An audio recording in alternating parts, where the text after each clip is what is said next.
Magandang araw po sa inyong lahat at maligayang araw ng mga puso. Sigurado ko punong-puno ang mga mall at restaurant dahil sa maraming nagde-date. Masaya rin ang mga nagbebenta ng bulaklak at iba pang mga pangregalo. At kahit medyo may kabigatan ng traffic, sigurado naman akong sulit naman ito. Sana ay nasa magandang mood tayong lahat dahil ang pagmamahal ang nangingibabaw sa araw na ito. May ilan tayong mga katanungan galing sa ating mga kaibigang kabataan, mga youth group na aktibong tumutulong sa atin. Masisipag itong mga batang ito at talagang isinasambuhay ang mga abukasiyang isinusulong nila kahit bata pa lang. Having been married for more than 30 years, what advice would you give to couples who want a long and healthy relationship? Palagay ko alam nito na matagal ng mag-asawa. Ang sikreto lang dyan, hindi naman talaga sikreto, dapat bigayan. Hindi naman pare-pareho lahat ng tao. Dapat nagbibigayan lang, maunawaan ng mag-asawa. Hindi pwede yung my way or no way. Pagka ganun, hindi, may isang laging malungkot dun. Kaya bigayan lang. Without ruining the surprise, what are your plans for the upcoming Valentine's Day? Kami siguro, mababaw lang ang kaligayahan namin. Makalibre lang kami ng isang evening na kung anong gagawin, it doesn't really matter. Basta't may konting free time na hindi namin iniisip yung trabaho, just to be with one another. Kung may isang love song na naglalarawan sa love story ninyo ni First Lady Liza, ano yun?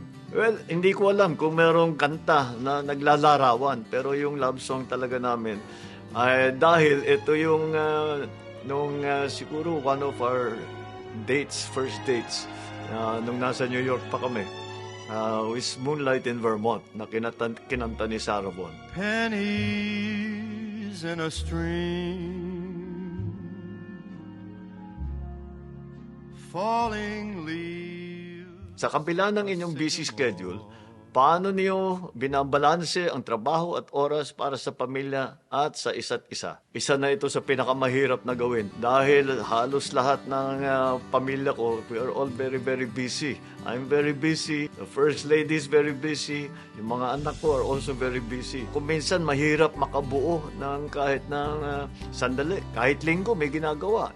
Isang araw lang o mag-dinner man lang. Basta't meron kaming opportunity na magsama, we take it. Hindi namin maplano talaga kung minsan. Kung minsan biglaan na lang, uy, it turns out, libre tayo lahat. O sige, magkita tayo, we'll do something together. Yun lang. One of the best ways that pagka, halimbawa, may long weekend, we just go somewhere.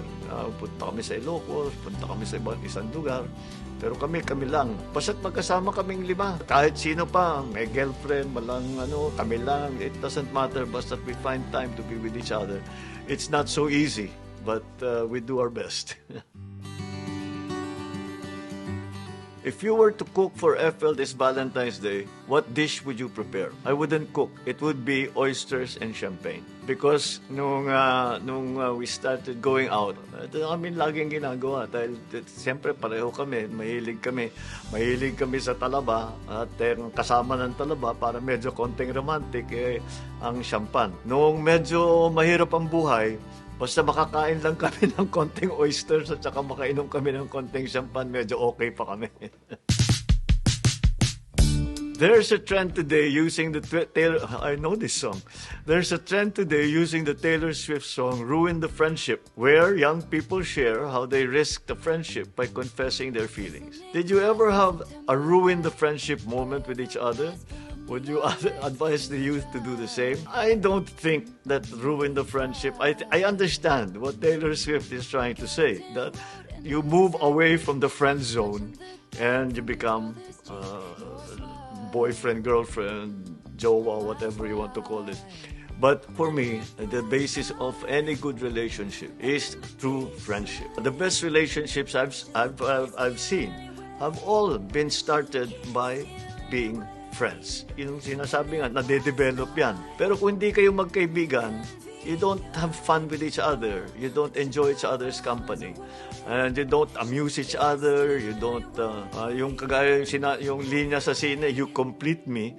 If that doesn't happen, mahirap talagang magkaroon ng pagsasama. So I think it should be based on a real and true friendship. Ano po para sa inyo ang ideal daughter-in-law? Bakit may nag-a-apply? Para sa akin, simpleng-simple lang. Yung isang nagmamahal ng tunay sa aking anak. Basta't mahal na mahal yung anak ko, tayo iniisip lagi ang kanyang kalagayan at lagi siyang nakakabantay para sa ikabubuti ng anak ko. That's daughter-in-law for me is a good one. Do you still believe in the concept of ligaw? Yes, kasi nung single pa ako, nanliligaw talaga kami. Yun ang yung ano sa amin. Siyempre, iba-ibang klaseng ligaw. Ganun pa rin yung mga traditional dati. Yung pinupuntahan mo sa bahay, magkikwentuhan, tapos magdadala ng regalo. Once in a while, magde-date, manood ng sine, mag-dinner, whatever. So yung concept na yun, talagang buhay na buhay yung sa experience ng generation ko. Pero yung mga anak ko, tinatanong ko, nagde-date pa ba kayo?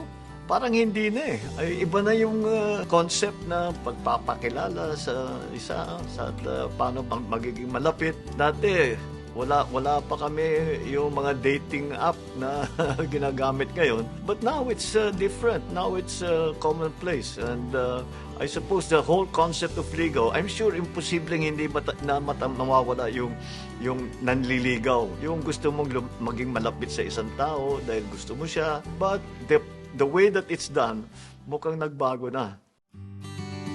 How do you show that you care for each other without even saying it? I suppose the most obvious way, or the least, well, how do you say, the most subtle way, is that if the other always feels na lagi mo silang iniisip, that you're always thinking about them, that you're worried about that they're okay, make sure that they're all right, and you do all these little things just to make their lives a little easier.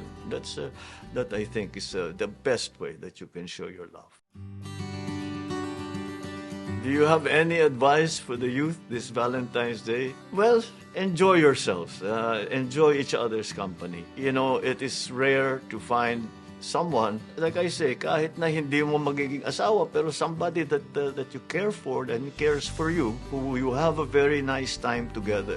Yun na nga, bumalik tayo dun sa konsepto ng friendship. That's what you should try to find. And once you have found it, and it's Valentine's Day, enjoy it to the fullest. It is a lovely feeling.